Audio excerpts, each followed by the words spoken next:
The 2022 World Cup kicked off on Sunday with a visually striking opening ceremony at Al-Bayt Stadium ahead of the tournament's first match between hosts Qatar and Ecuador. American actor Freeman featured in the festivities alongside Qatari YouTuber Ghanim Al-Mufta. South Korean pop star Jung Kook sang Dreamers, the tournament song, alongside Qatari singer Fahad Al-Bayt at the stadium in Al-Khor. With just under 90 minutes remaining until the opening match of the tournament, the ceremony kicked off with Oscar-winning actor Freeman narrating a video about football's ability to unite. The build-up to the first World Cup to be held in a Muslim country in the Middle East has been overshadowed by a number of controversies, including deaths of migrant workers and treatment of LGBT people in Qatar.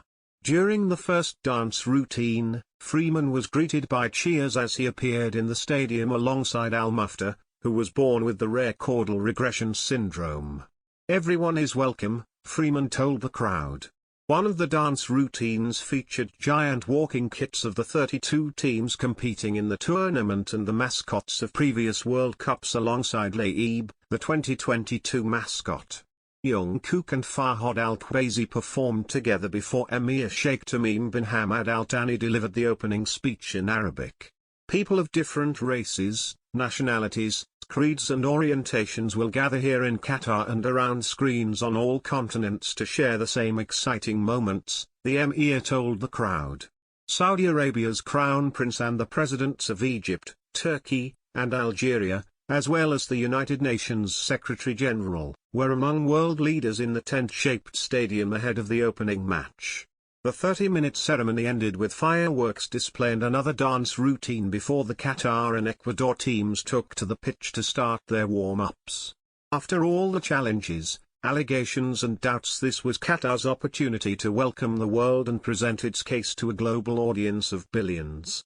Despite its location plonked in the middle of a barren desert wasteland far away from anywhere, the Al-Bayt Stadium does provide a jaw-dropping setting for the opening of the most controversial World Cup in history.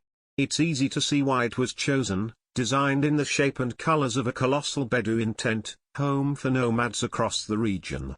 It is an architectural gem. Inside is just as eye-catching. A sea of maroon, white with a large dash of yellow behind one of the goals where the Ecuador fans had gathered. Opening ceremonies can seem an unnecessary distraction before the main event, but this seemed different and important. After all that has gone before, the Qataris could not afford to slip up. Persuading Morgan Freeman to narrate the show live in the stadium felt like a real coup. The mix of traditional and modern elements was seamless, featuring mascots and songs from previous World Cups. A nice touch. An appearance from South Korea's K-pop megastar Jung Kook brought the youngsters to their feet, but the biggest cheer was for the Emir of Qatar when he arrived and waved to the crowd. The country's ruler welcomed people of all beliefs, but there was no acknowledgement of the controversies that have dominated the build-up. The Qataris we spoke to were also reluctant to engage in more negative topics, but they were both proud and excited. For the organizers, perhaps a brief sigh of relief.